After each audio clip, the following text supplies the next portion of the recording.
అపొస్తలుల కార్యాలు 2వ అధ్యాయము 47వ వచనము.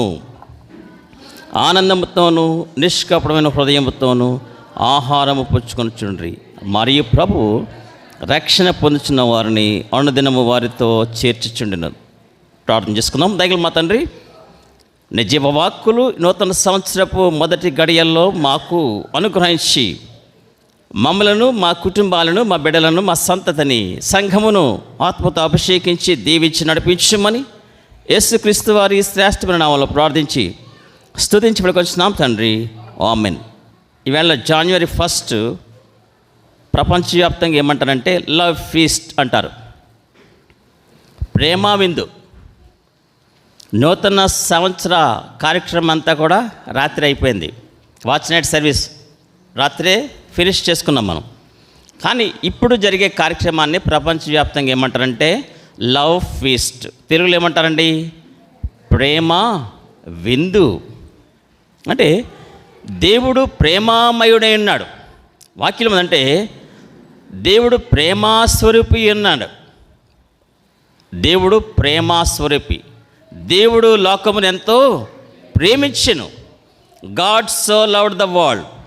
దేవుడు లోకాన్ని ఎంతో ప్రేమించి నిన్ను నన్ను కూడా ఎంతగానో ప్రేమించి లోకములో నుంచి వెదకి రక్షించారు. అందుకని మనము నూతన సంవత్సరపు గడియల్లో ప్రవేశించేటప్పుడు దేవుని సందులో గడుపుతూ ఉంటాం. 1వ తారీఖున ప్రేమ విందు, లవ్ ఫీస్ట్ కలిగి ఉంటూ ఉంటాం. ఈ ప్రేమ విందు దేనికి సాదృశ్యంగా ఉందంటే దేవుని ప్రేమ మనలో కుమ్మరింపబడి ఉన్నదని, మన ప్రేమ ఒకరి పట్ల ఒకరము దేవుడు ఎలాగ ప్రేమించాడో అలాగనే మనము కూడా ఒకరినొకరము ప్రేమించబద్దులమై ఉన్నాము. దేవుడు మనలను ఎలా ప్రేమించాడో ఆ ప్రేమని, దేవుని ప్రేమను ఏమంటారంటే అండి అగాపే లవ్ అంటారు. అగాపే లవ్ దేవుని ప్రేమ. శాశ్వతమైన ప్రేమతో నిన్ను ప్రేమించున్నాను గనుక విడువక నీ ఎడల కృప 25 సంవత్సరాలు కృప చూపించిన దేవుడు 26 సంవత్సరాలు కూడా మన ఎడల ఆయన కృపను విస్తరింప చేయగలడు అన్నదానికి రుజువుగా మనము ప్రేమ విందు కలిగి ఉన్నాము.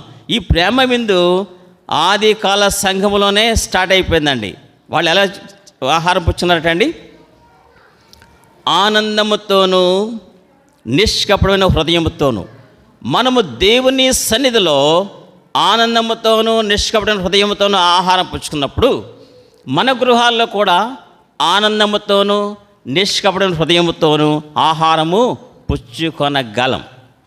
అంటే మన దేవుని యొక్క ప్రేమ దేవుని మందిరంలో నుంచి, దేవుని సన్నిధిలో నుంచి మన ఇండ్లకు ఎక్స్టెండ్ అవుతుందండి. అందుకనే వాక్యం ఏమి రాయించారంటే సియోనులో నుండి యెహోవా నిన్ను ఆశీర్వదించునుగాక. దేవుడు మనల్ని ఎక్కడి నుంచి ఆశీర్వదిస్తానంటాడంటే సియోనులో నుంచి, దేవుని మందిరంలో నుంచి.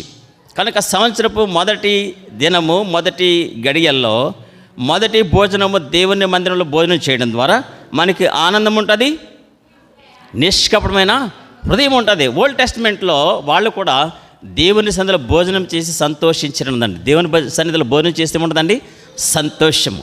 దేవుని సన్నిధిలో భోజనం చేయడం ద్వారా మనకి ఆనందము, నిష్కపటమైన హృదయము, ఇంకేముంటుందండి సంతోషం. సంతోషమే సమాధానమే, సంతోషమే సమాధానమే, సంతోషమే సమాధానమే, చెప్పనశక్యమైన సంతోషం అనే గొప్ప అద్భుతమైన పాట ఉందండి. మరి వీళ్ళు ఆనందముతోనూ నిష్కపటమైన హృదయముతోనూ ఆహారం పుచ్చుకోవడానికి, దేవుని సన్నిధిలో భోజనం చేసి సంతోషించడానికి అసలు ముఖ్యమైన కారణం ఏముందంటే Acts 2:42 ఇదే అధ్యాయంలో 42 వచనంలో ఉందండి. అపొస్తలుల కార్యాలు 2వ అధ్యాయం 42 వచనం అండి. ఏముందండి? వీరు అపొస్తలుల బోధయందును, సహవాసమందును, రొట్టె విడిచిటందును, ప్రార్థన చేయటందును ఎడతెగక. మనం ఎప్పుడైతే అపొస్తలుల బోధ అంటే ఎక్కడైతే స్వచ్ఛమైన బోధ, దేవుని వాక్యాన్ని ఉన్నట్టుగా బోధించే ఎక్కడికైనా మనం వెళ్ళొచ్చు. We have freedom. ఆత్మ కలిగించే స్వాతంత్రం మనం కలిగి ఉన్నాం. We can go to any church. ఏ సంఘానికైనా మనం వెళ్ళొచ్చు. కానీ వెళ్ళే సంఘంలో ఏముండాలండి? అపొస్తలుల బోధ. ఎక్కడైతే స్వచ్ఛమైన వాక్యాన్ని ప్రకటిస్తారో, వాక్యాన్ని ఉన్నట్టుగా బోధిస్తారో, కల్పనా కథలు కాదండి, బోధించే చోటికి ఎక్కడైనా మనం వెళ్ళొచ్చు. కారణం అపొస్తలుల బోధలో మనం ఉన్నప్పుడు ఆత్మ కలిగించే స్వాతంత్రాన్ని మనము కలిగి ఉంటాం. ఆత్మ ఎక్కడ ఉండినా అక్కడ ఏముంటుందండి? స్వాతంత్రం ఉంటుంది. దేవుని ఆత్మ ఉన్న చోట మనకి స్వాతంత్రం. We have freedom. అపొస్తలుల బోధ, సహవాసం అంటే రెండోది ఏంటండి? Fellowship of saints, fellowship of believers. విశ్వాసులతో సహవాసం కలిగి ఉండాలి.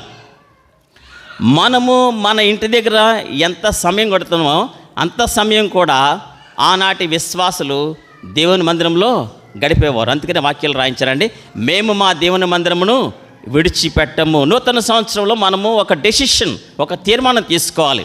అపొస్తలుల బోధలో నిలిచి ఉండాలి, సహవాసంలో నిలిచి ఉండాలి, రొట్టె విరుచుట్లో ఎడతెక్కి ఉండాలి, ప్రార్థన చేటి యందు ఎడతెక్కి ఉండాలి. దేవుని మందిర సహవాసంలో దేవుడు మనల్ని ఏం చేస్తాడండి?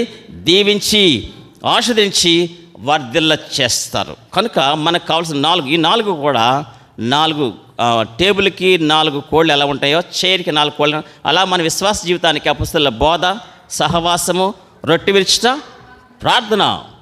ప్రార్థన చాలా ప్రాముఖ్యమైనది. ప్రార్థన గురించి ఏమంటారంటే, ఒక విశ్వాసకి ఊపిరి వంటిది అంటున్నారు. ప్రార్థన ఎలాంటిదండి? ఊపిరి.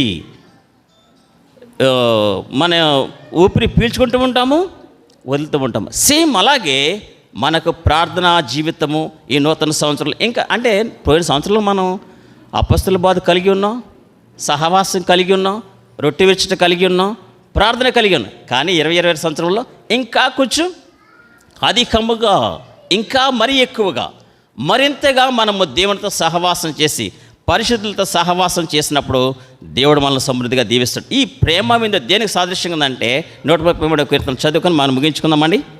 133వ కీర్తన చదువుకొని మనం ముగించుకుందాం. సామ్ 103. ఈవేళ లవ్ ఫీస్ట్ అనుకున్నాం. ప్రేమ విందు దేనికి సాదృశ్యంగా ఉందంటే అందరం కలిసి చదువుదామండి. అపొస్తలుల కార్యాలు కీర్తన 133. అందరం కలిసి చదువుదాం. 133వ కీర్తన. సహోదరులు ఐక్యత కలిగి నివసించుట ఎంత మేలు, ఎంత మనోహరము. అది తల మీద పోయబడి అహరోను గడ్డ మీద కారి అతని అంగీలంచి వరకు దిగిన పరిమళ తైలం వలెనును. సియోను కొండల మీదకి వచ్చి హెర్మోను మంచు వలెనును. ఆశీర్వాదమును శాశ్వత జీవమును చుట్టడం వలన యెహోవా సెలవిచ్చి ఉన్నాడు. ఈ దినము ప్రేమ విందు కలిగి ఉంట దేనికి సాదృశ్యంగా ఉందంటే మన ఐక్యతకు సాదృశ్యంగా ఉంది. ఐక్యత కలిగి నివసిస్తున్నాము అని మనము ఒకరినొకరు తెలియజేసుకుంటాం. We have unity of mind, unity of spirit and unity of heart. హృదయములో ఐక్యత, మనస్సులో ఐక్యత, ఆత్మలో ఐక్యత. అందుకనే ఆత్మ కలిగించు ఐక్యతను కాపాడుకొనుడి. ఆత్మ కలిగించే ఐక్యత అంటే కుటుంబంలో, అంటే అతి ప్రాముఖ్యమైనది దేవునితో మనం ఐక్యపరచబడ్డాం. దేవునితో వన్నెస్ ఆఫ్ హార్ట్ కలిగి ఉండాలి. ఏక మనస్సు, ఏక తాత్పర్యం దేవునితో కలిగి ఉండాలి. అప్పుడు కుటుంబంలో మనకి ఐక్యత వస్తుందండి. అదే ఐక్యత మనకి సంఘంలోకి వస్తుంది. సంఘములో ఐక్యత కలిగి ఉన్నప్పుడు మన కుటుంబంలో ఐక్యత వస్తుంది. దేవునితో ఐక్యపరచబడతాం. అప్పుడు వచ్చే ఆశీర్వాదం ఏంటంటేనండి, ఎలా ఉంటుందంటే 2వ వచనంలో, అది తల మీద పోయబడి అహరోను గడ్డ మీద కారి అతని అంగీలంచి వరకు దిగజారిన పరిమళ తైలపు వాసన. దేవుని అంటే మనం ఐక్యత కలిగి ఉన్నప్పుడు అండి, అంటే ఏక మనసు, ఏకాత్మ, ఏక హృదయం కలిగినప్పుడు, ఇంట్లో చూడండి భార్యాభర్తలు, బిడ్డలు ఏక మనసు, ఏకాత్మ, ఏక హృదయం కలిగినప్పుడు ఎంతో సంతోషం. దేవుని దృష్టికి అది ఎలా ఉంటుంది అంటేనండి, అహరోను గడ్డం మీదుగా కారిన పరిమళ తైలం అంటే పరిమళ సువాసన. దేవుడు మనలను పరిమళ సువాసనగా ఏర్పరచుకున్నాడు. అందుకని కొంతమంది సెంటు లేదంటే అత్తరు స్ప్రే చేస్తున్నాడు. ఎంత సువాసన అండి, ఎంత సువాసన అంటే అసలు ఆ సువాసనకే మనం అట్రాక్ట్ అయిపోతూ ఉంటాం. అబ్బా ఎంత పరిమళ వాసన. ఆయా రూట్స్లో వెళ్తూ ఉన్నప్పుడు కొన్నిసార్లు కొన్ని చెట్ల నుంచి పరిమళ వాసన వెదజల్లుతూ ఉంటుంది. అక్కడ వెళ్ళగానే రిఫ్రెష్ అయిపోతూ ఉంటామండి. రిఫ్రెష్ అంటే మనం పరవశించిపోతాం. దేవుడు కూడా ఐక్యత కలిగి ఉన్న చోట మనను పరిమళ సువాసనగా, అంటే మనకు తెలియకుండానే పరిమళ వాసనగా ఉంటాం. రెండవది ఏముందండి, హెర్మోను మంచు వలె ఉండును. మంచు వలన ఉదయకాలములో పువ్వులు లేక ఫలవృక్షాలు వీటన్నిటికి కూడా ఎంతో సౌందర్యం వస్తుందండి. మంచు సౌందర్యము, బలము, ఆరోగ్యం ఇస్తుంది. అలాగనండి దేవుడు మనకి ఏమిస్తాడండి? సౌందర్యం ఇస్తాడు. మూడవది ఏముంటుందండి? ఆశీర్వాదం. ఏ ఇంటిలో అయితే ఐక్యత ఉంటుందో అక్కడ ఆశీర్వాదం తప్పక ఉంటుంది, గుర్తుపెట్టుకోండి.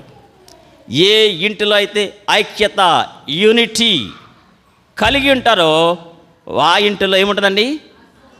దేవా నన్ను దీవించు, నన్ను ఆశీర్వదించి ప్రార్థన చేయక్కర్లేదు, ఆటోమేటిక్గానే బ్లెస్సింగ్స్ వచ్చేస్తూ ఉంటాయండి. కనుక ఇంట్లో దేవుడు కోరిదేటండి?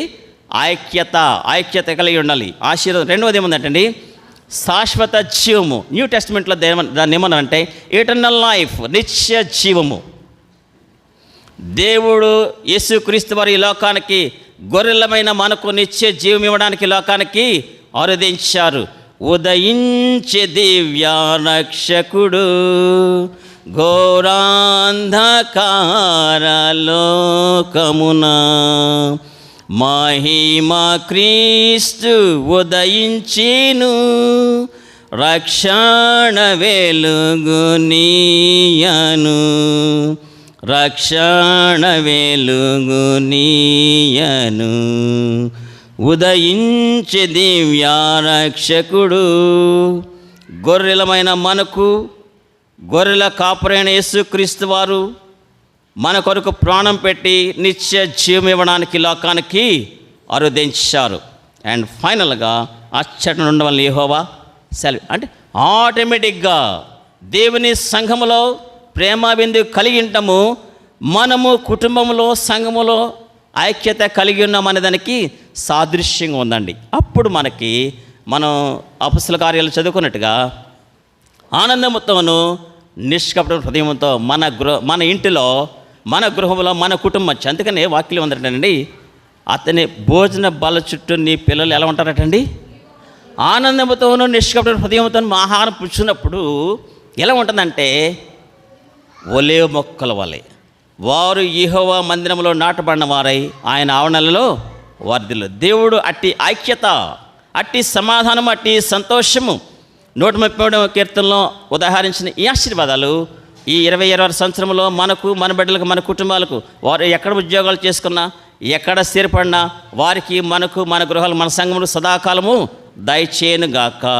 ఆమేన్. ప్రార్థన చేస్తున్నాం. దయగల మా తండ్రి, అనుగ్రహించిన లేఖనాలు మా వెనుకలో, సంఘములో, కుటుంబాల్లో దీవించి అట్టి రీతిగా మమ్మల్ని ఆశ్రదించి నడిపించమని, నూతన సంవత్సరంలో నీ కృపా వర్షము, మేలుల వర్షము, దీవెనల వర్షము, ఆశీర్వాదముల వర్షము మా అందరిపై కుమ్మరించమని ఘనత, మహిమ, ప్రభావం మీకు అర్పిస్తూ యేసుక్రీస్తు వారి శ్రేష్టమైన నామములో ప్రార్థించి స్తుతించి పెట్టుకొచ్చినాం తండ్రి. ఆమేన్. స్పెషల్ సాంగ్ గౌతమ్ పాడతారటండి. గౌతమ్ ఎక్కడున్నా ఆహ్వానిస్తూ, ఇంకెవరైనా స్పెషల్ సాంగ్ పాడాలనుకుంటే రావచ్చు. మనకి ఇంకొక 5-10 నిమిషాలు ముగించుకుంటాం. ఆహార పదార్థాలన్నీ కూడా దేవుడు సిద్ధపరిచారు, మీరు ప్రిపేర్ చేసుకోండి. ప్రభువా, ఈ దినము తినే ఆహారం ద్వారా నాకు ఆరోగ్యము, మా బిడ్డలకు ఆరోగ్యము, సంతోషం, సమాధానం మనసులో ప్రార్థన చేసుకుంటూ మనం భోజనం చేద్దామండి.